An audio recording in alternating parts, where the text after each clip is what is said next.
Okay. Here, but God laughs at book. God laughs at book reading. Yeah, 23.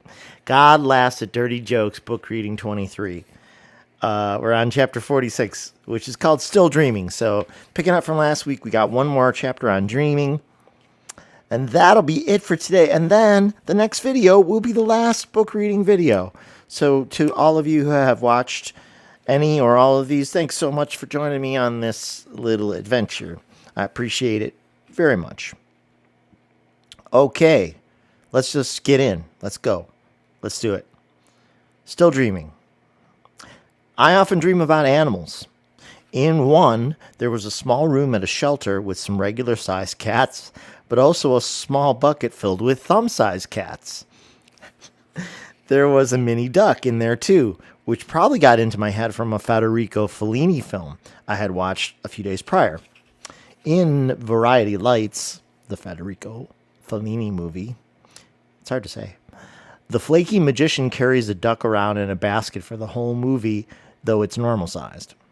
I posted a note about my thumb-sized cat stream on that social networking website. My friend Shelley wrote, I am interested in obtaining a bucket full of thumb-sized cats. I checked Craigslist. I didn't see any there. Yeah. I replied, perhaps if you invent a machine that converts ideas in dreams into reality, then we can just grab a bucket from my head. My favorite West Utica neighbor, Carolyn, chimed in, again on social media, a bucket of thumb-sized cats? I don't understand any of this. I feel like a surreal failure, with a frowny face next to it. I want to go back in the machine that converts reality back into dreams. Aw, poor Carolyn. She's a sweetheart. I replied, I don't understand it either, smiley face, but I'm amused by it. I like absurdity. It makes me laugh. Isn't life absurd? First nose scratch of the day, by the way. Isn't life absurd? The absence of life would also be absurd. My dreams are often surreal. Eventually, you will go back into the machine that converts you to dream. Note, I don't do drugs, but I just had a Belgian beer when I was writing this. Shelley got in the last word. I think you're onto something with the dream machine. We could be 100 heirs. 100 heirs. It's funny. Okay, here's what I posted on the same popular internet social networking website, which began to make me feel depressed and obsessive, and which I eventually quit, about another animal dream. And then I got back on Facebook later, but only to set up a music page, not a personal page. So I'm not a total hypocrite. Okay, so here's here's what I posted on the same. Okay. Oh, okay. So I posted another animal dream on that famous internet social networking website. And I wrote, my cat somehow either got cloned or there were multiple versions of him from overlapping universes. I found myself having to try to collect all four versions of him so there wouldn't be strays. It seemed like a lot of cats to take care of, but he's awesome, so I decided to suck it up. My friend Rojo chimed in, if I may attempt an interpretation, that dream says much about your ability to embrace the full scope of those you love. More than willing, you actively seek out an understanding of the complexity of others, wherein many become confused or frightened by what they cannot perceive, encumber, or control. You are a rare character, Rob. Your cats are quite lucky to have you. I wrote, I like your interpretation, Rojo, and thank you for the compliments. I have always sensed your soulfulness and complexity. He's a musician, too. I'm fascinated by a certain level of complexity, and then I love it when it all breaks down again to simple things like a 1 and a 0. What is and what's not. Excuse me. It's sperm and an egg. Openness is simple. Honesty is simple. Truth is direct. Stack to complexity. Excuse me. Then push over, start again. Ha ha ha ha ha ha. I'm going to be an old Zen weirdo. Can't wait. That could happen. We'll see. Rojo had a good take on one of my other dreams. I had posted, would anyone like to explain why I had a dream about a talking monkey? You can't make this stuff up, folks. He was my pet, by the way. I have no interest in a monkey pet. Rojo wrote, if it talked dirty, it was your id. The significance of your talking monkey will be found in its spoken words. You can assume that the message is primal in nature, has core implications, and may not be accessible via the level of language and consciousness. More details? I confessed. Stupid, dirty talking monkey. Stupid talking dirty monkey. Now I get it. It's my own fucking internal monkey man talking back at me. I'm a fucking monkey. That's annoyingly literal. Rojo wrote, yes, it is. Say hello to your id, Rob. Then I wrote, hello, id. Rojo. And then in Rojo as the id. When you gonna get laid, you freaking monkey butt? Me, writing back. If you'd seen my company on Wednesday, you'd have had that dream too, you monkeys. Ha ha ha ha ha. Shock the fucking monkey.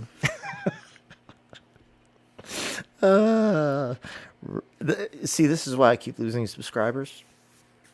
Yeah. The other, psychics and stuff, they're always talking about how their subscribers keep going up. I'm at 400,000 now. And I just keep watching mine go down. Pity me, pity me. Okay, anyway, so, all right, so, let's see. Oh, then Rojo continued, before you shock id the chimp, consider there are potentially deeper interpretations, such as your stifling intellect, evolution, or social status.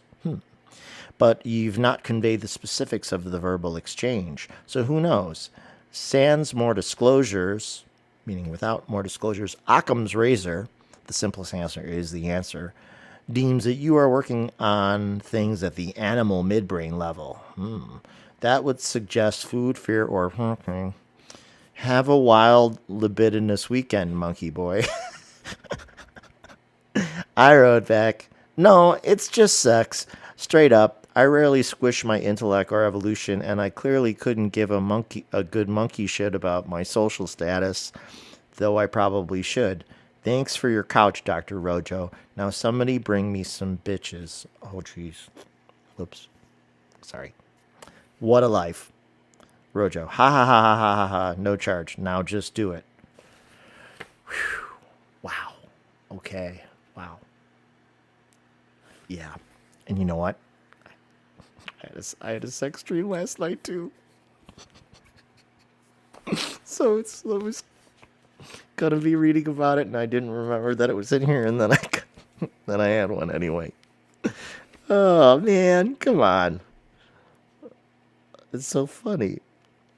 All right, here's another animal dream. I was attending a special performance or gathering of great creative artistic minds, but only as an audience member.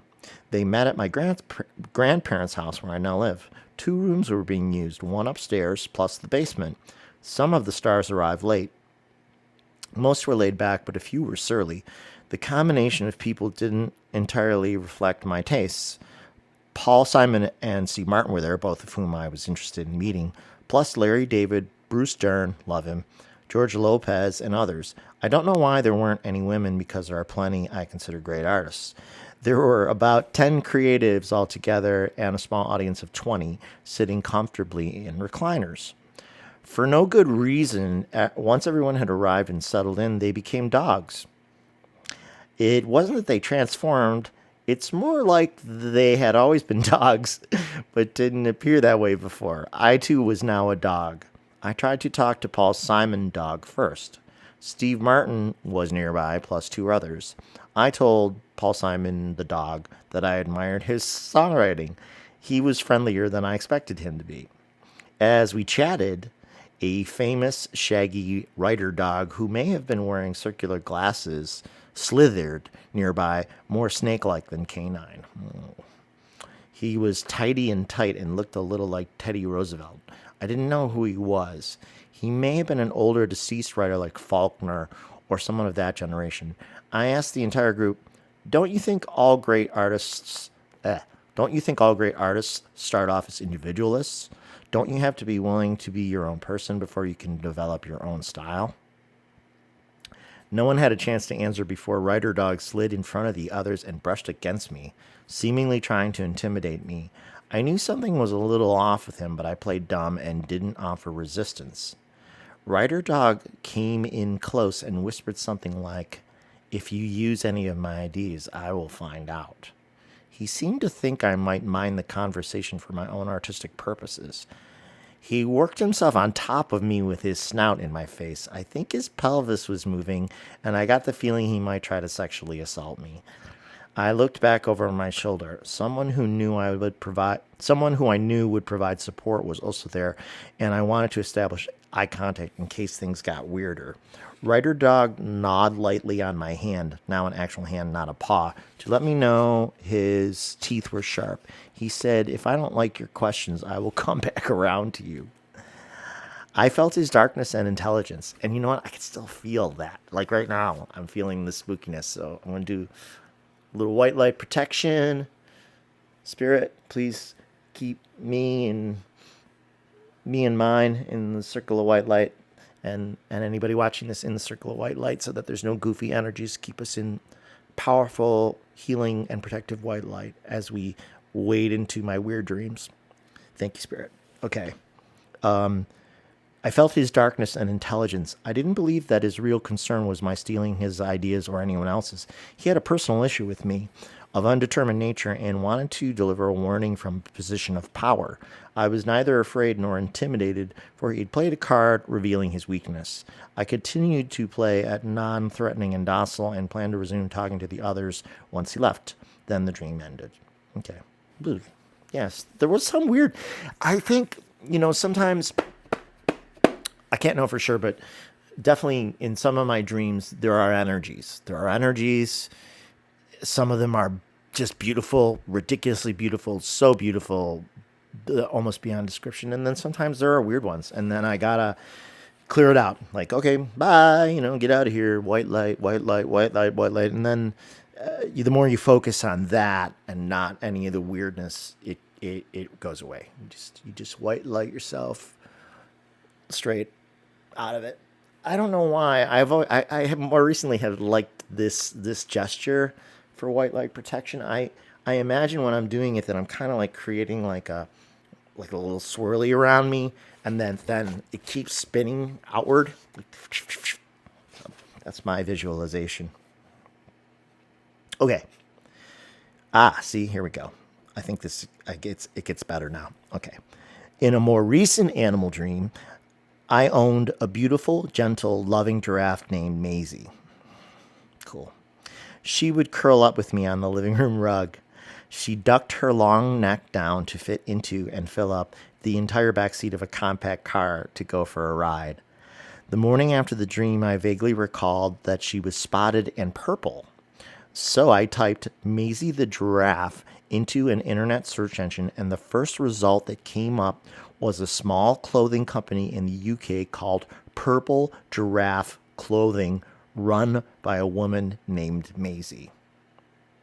Her logo is a spotted purple giraffe. When I started my shower minutes later, I turned on the radio, which was set to NPR. The topic of conversation was the American circus. They didn't mention a purple giraffe, though. That's a good one. That's a dinger if I ever heard one. That's a ding ding. Another recent animal dream had a synchronistic aspect. I dreamt about an unidentifiable animal about the size of a pig, but a little longer and more sausage-shaped. It was some kind of fish, but it had a short-haired, rough hide like a mammal. Its legs were short and stubby, and it only walked an inch or two above the ground. The animal was meant to be in water, but it was flailing about somewhat joyfully on concrete. But with every flop on the pavement, bits of its body flaked off, and it began to bleed. The animal was dying in the process of its excitement, and that was the intention of the people watching it flail. I'm not sure if they planned to cut it up and cook it for dinner, but I found its unintentional suicide painful to witness. I grabbed a blanket and wrapped the animal into it. I told the people that if they planned to eat it, they'd have to put it down in a less cruel way. And hopefully I returned it to the ocean. Later the same night, I dreamt I was in an old apartment similar to my first buffalo pad where I adopted my cats, Gina and Gabe. I've dreamt of this apartment variation many times. Unlike the winding staircase of my real apartment, this one headed straight from the street to the second floor. But like my real apartment, the dream apartment was long and narrow with many bedrooms and a bathroom on the way to the rear. The dream apartment merged with another apartment in the back. Other tenants had access to my rear bedrooms and I to theirs. Even though my apartment was locked from the outside, these unknown occupants could access my place anytime from the inside and rob me blind if they wanted to, though they never do. I often hear them back there and expect to see them, but don't. My apartment was a little more run down than in my previous apartment dream. There was fake wood paneling in the bedrooms and holes in the walls. Some of the paneling was damaged and jutting out, and I could see bees flying in and out of holes and gaps between the paneling and drywall, presumably building hives. In real life, the next evening, my friend Leslie and I went to see a comedy show at a new downtown club. Before the show, I told her about my fish mammal dream. She said her friend Kim had just put up a new profile picture on Facebook, which she'd commented on. It was a picture of an odd photoshopped shark horse combination. It had a shark's mouth and fin, but the body was essentially that of a horse, as was its rough hide. The main difference from my dream was that the shark horse had long horse legs, but otherwise the torso was almost the same as my fish mammal. Ding! That's really weird. I forgot about that. During the show, the excuse me, the featured comic made a joke about the new unknown affliction that's killing swarms of bees, a reference to my second dream. Ding ding. Wow. Okay. Here's another dream I shared online. Last night I dreamt I was on a manned moon mission, except when we landed there was a problem with the ship. So we were figuring out how much oxygen and food we'd have to last us while they tried to think of a rescue plan. The ship had living quarters and common areas for hanging out. Me and about a dozen people went out to walk on the moon, but it was like a frozen ball. I remember looking up at the sky and it was loaded with stars and phenomena, and I was in awe. My mom replied, "Sometimes I truly believe dreams are actual journeys we take." I wrote, "Sure feels like it. I'm game for believing." I dreamt I was on a small futuristic jet on a cross-country flight with 7 stops and 7 passengers. I can't remember where I'd vacationed, but I headed home and had souvenirs I was excited to unpack. The futuristic airline, which may have been owned by Exxon, was completely automated. Exxon? Is that like Elon? Exxon, Elon? Is that like a Nostradamus misspelling? I don't know. Okay, sorry. The futuristic airline, which may have been owned by Exxon, was completely automated. Oh, shit. Automated. Like Elon's cars. Wow. No pilots, no flight attendants. The route was preset. Illogically, some of our course was at super low altitudes, basically street level. We were maneuvering down city blocks, barely up and over trees and buildings at ridiculous inclines. When we passed through Detroit, it was in civil unrest, with people rioting in the streets. At our low altitude, someone was able to hurl something that hit and exploded on the left wing. But the futuristic plane fabricated a new one, though it was more skeletal than the original. At our last layover, they switched planes on us. Inexplicably, our new plane was barely more than a transparent shell with tight seating. I'm not even sure there were wings. It was more like a floating, flying bullet. Due to the slim design, there was no baggage storage. Our luggage was magnetized to the top of the plane, floating slightly above the hull. But as we continued to fly through city streets, the bags were sheared off by wires, signs, and stoplights one by one. I was bummed to lose my goodies.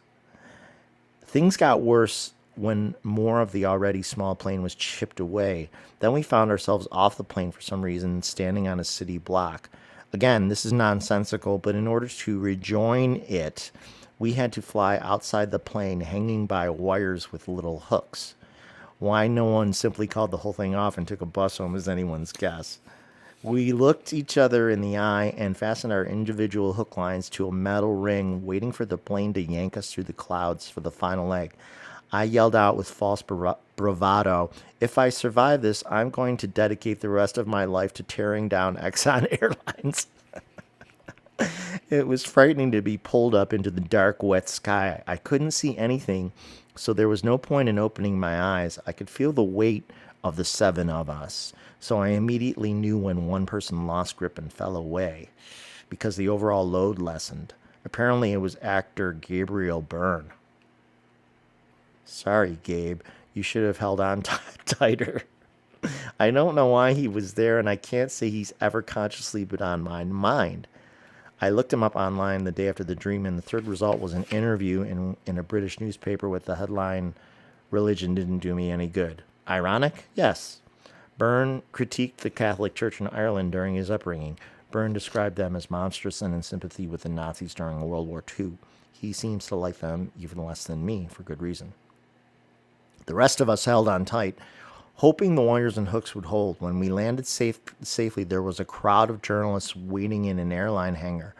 I didn't feel like talking and tried to avoid them. I exchanged hugs with my remaining co-passengers. A crew of workmen handed us each a bundle of scraps of our damaged belongings somehow collected from the ground. There was nothing recognizable or salvageable. It was almost a joke. But the guys were so sincere about trying to make us feel better that I was grateful anyway. Wow. So now I'm thinking, what if these are like sort of like snippets of the future somehow, like being on a automated future jet? Could you imagine? And then, oh, what was the other thought? Oh, and then where it's a skeletal in the dream, where you just see the outline. This happens all the time. I always have dreams. I'm driving a truck, or I'm in like a go-kart. I'm in some kind of vehicle, and the vehicle is just the skeleton of a vehicle. And I'm beginning to believe that this is like maybe implying that, here we go, we're in a kind of a holographic reality. Like it's really at its base, everything is just sort of a hologram and filled in for our benefit visually. But if you were able to see the see it as it really is, it would be more like a hologram. So then, are we living in a virtual reality? The answer can be yes and no at the same time, I think. And the reason I say that is because if reality is created by, okay, if God's real, as I believe, and God creates the reality, then in some sense it is a virtual reality because God created it. So what is reality? Okay, now I'm going down a rabbit hole that I'm not prepared to go down. So I'm going to stop right now on that and get back to the chapter. But as a final note about what life is, it doesn't really matter if it's a virtual reality or it isn't a virtual reality. To us, it's completely real. It's the Rene Descartes, right there. I think, therefore I am. The only thing I can be sure of is that I am some form of intelligence having some form of experience, and presumably you are also real, and you are an intelligence having an experience along with me and with all these other souls. And beyond that, what it really adds up to is hard to say. I do believe we're immortals. I do believe this is a playground of sorts for learning. I do believe that when we die, we have an immortal soul that continues on, that isn't lost, that there is another dimensional plane where we go to. Okay? So I hope that's of some comfort if I have taken you into an uncomfortable area of thought. So it doesn't really matter if it's a virtual hologram or a virtual reality or it isn't. If it all adds up to the same thing in the end. It's real to us, right? Okay, does that make sense? Okay, sorry. Okay, here, this is cheerful. Recently, I dreamt that human life on Earth was going to end because the sun had unexpectedly grown in size. This will actually happen in another billion years, so get ready. Illogically and impossibly, it was common knowledge that the sun would be just enough larger the next morning to kill everyone. We all knew we only had one more day to live. I was with my family trying to find some comfort. I stared up at the sky and felt the enormity of the sun bearing down on us. Yeah. Speaking of which, someone recently described the sun in a video that I watched as a never-ending explosion, which struck me as such a funny way of thinking about it because it kind of is. It's like a continuing explosion for millions or billions of years. So weird. So weird. I had a dream. I owned a talking cat who turned out to be the Roman Emperor Nero, or a reincarnation. He didn't reveal this at first. When he first spoke, I said to him, I always knew you could talk. I was kind of waiting for it. We had a friendly conversation for a while, but then he seemed more ominous. I laid back in bed, and Nero Cat leapt back and forth over me at rapidly increasing pace, which began to near an inhuman blur. He maniacally, but darkly and calmly said, Rome is burning, with each syllable falling upon another leap over me. Bleh. White light, white light, white light. Prior to the dream, I was vaguely familiar with the legends about Nero, so I did some web research. Supposedly, he was so demented and ruthless that he purposefully torched sections of Rome, killing his own subjects in order to make new construction possible and pave the way for progress. My sense of Nero Cat was of a strong and insane appetite for chaos and mindless destruction. Gee, who does that remind me of politically? I just can't think of anyone. But he's gone. He lost. Biden won. We will be all right. On a lighter note, a cosmic dream I had a few years ago was the inspiration for a song on my second last CD called Weightless. The song, not the CD. This is part of the lyric. I had a dream I was weightless in a gym on a ship heading around the sun. I wore goggles and this vinyl suit like some parachuter astronaut. I floated around doing somersaults, bouncing from soft wall to wall. Got turned around so many times that I wasn't sure which was the floor. This dream is brand new. It's 4:30 a.m. and I've just woken. It was in the house I grew up in. My mother and brother were there. Oh, I remember this one. For some reason, we knew that we were all going to die on the same day, today. Excuse me. The information had been imparted to us by spirit friends on the other side. Wow. We stood at the staircase to our upstairs bedrooms talking about the logistics. We were each given a slightly different time of natural death, but within a few hours of each other. You'll recall, in real life, my grandmother and her brother died within a few hours of one another. Coincidence? I think not. Back to the dream.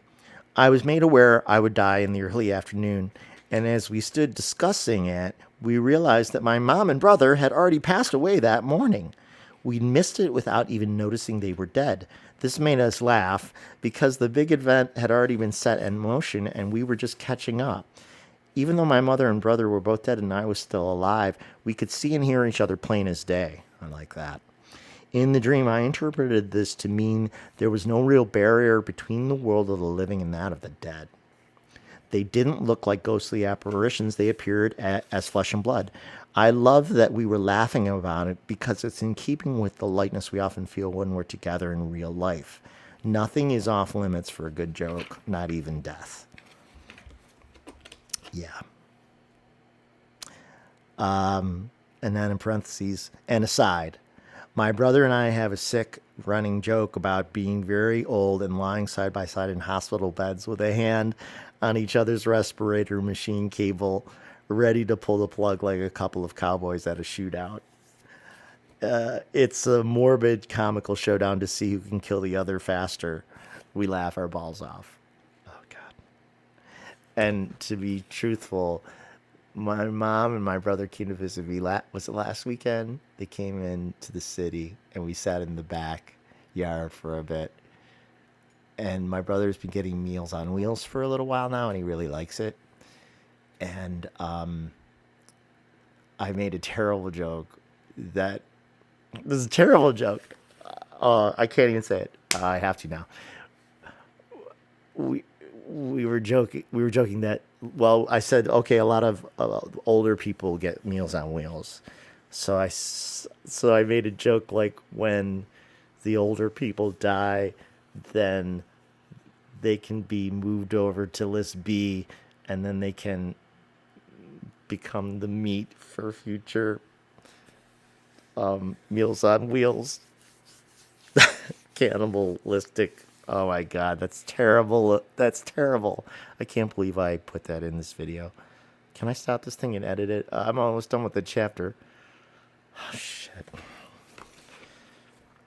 So yeah, that's terrible cannibalism joke. I made a cannibalism joke. You can do this with my family. I shouldn't do this publicly, but what the hell? I mean, how many more subscribers can I lose? I mean, wow. Okay. So we're still in the death dream where we're all dead. I decided, okay, they were dead and I wasn't yet dead. Sorry, I'm off track. I decided I wanted to leave a note on the kitchen counter explaining to whoever would find us and to the world that we didn't kill ourselves in some weird family ritual and that we knew we were going to die together on the same day because some spirits told us so and it was okay. I tried to explain the whole nature of spirits to the entire world on a piece of scrap paper from the drawer that already had writing on the other side, a grocery list, I think. It was a severely inadequate effort. I tried to simplify the message and language and make it quick because I was getting tired. In fact, I was already falling into my death sleep. It wasn't painful, I was just drowsy. My mom said, "Don't even worry about it. It doesn't really matter anyhow," about writing the note to mankind. I realized she was right. It didn't matter what the world thought of our synchronous deaths. But a part of me still wanted to share it to once again try to help people realize how mystical existence is, which is the whole point of this book. We may have been waiting for someone else to arrive. From the living room, I told my mom I wanted to lie down. She called back from the kitchen. "If you do, then you'll go." Then she said, "Well, okay, go ahead and lie down if you want. It'll be fine." Don't ask me why, but I think we were waiting for Superman, who was apparently an acquaintance of ours. Maybe I wanted him to be present or something to make sure everything went okay. He felt like a random dream detail, unless maybe Superman is a comic fan's version of Jesus. I gathered my blankets and pillow to lie on my favorite old couch in the living room. I took this couch with me to my first and second apartments. It was eventually infested by fleas and discarded when I adopted my cat, Gabe. I looked down at it and thought about how great it was going to be to rest. I was a little nervous about falling asleep and crossing over, but mostly I felt happy and resolved and was ready to go. A few minutes prior to this, I went to the bathroom to play with my hair so that it was in some semblance on my head. That way they wouldn't have to do something weird to it when that would make me look like a jerk in the casket, even though my wish is to be cremated. I had at least one of my favorite Afghan blankets there. In reality, we've had these since I was a kid. They were knitted by Grandma Falgiano. One is a combination of brown, red, orange, and black Charlie Brown style zigzags, and the other is red, white, and blue. The brown one is slightly longer than the red and fully covers me when lying down. Oh, I love that Afghan. I still have the blankets, and both covered me last night while I dreamt. They're on me now as I write. Unfortunately, between finishing the book and now, I did have to get rid of them. They got a little too ratty. And I recall that my brother Steve asked my grandma on my behalf if she minded if I got rid of them because I didn't want to, because they were a part of her. Now I have another one of her Afghans. It's right behind me, that green one. But and he said that she didn't mind. So, wow. Okay. So, all right. So I'm still, all right. So in the dream, I'm about to die and I'm lying down and I got the Afghan on me, grandma's Afghan. I lay down and felt very sleepy, so I knew it wouldn't be long until I croaked.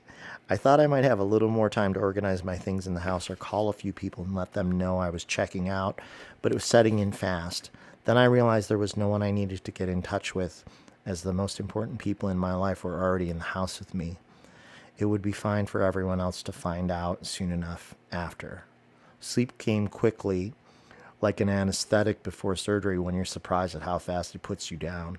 I felt myself going under, and at the moment I fell asleep in the dream, I woke up in reality. It was clear and fresh in my mind, so I fired up the computer. That was 20 minutes ago. So that's the end of chapter 46. Wow. Sorry about the cannibalism joke. That's terrible. I will never live that down. But fortunately, I don't have that many subscribers, so no one will really see it except for you lovely people. And hopefully you forgive me.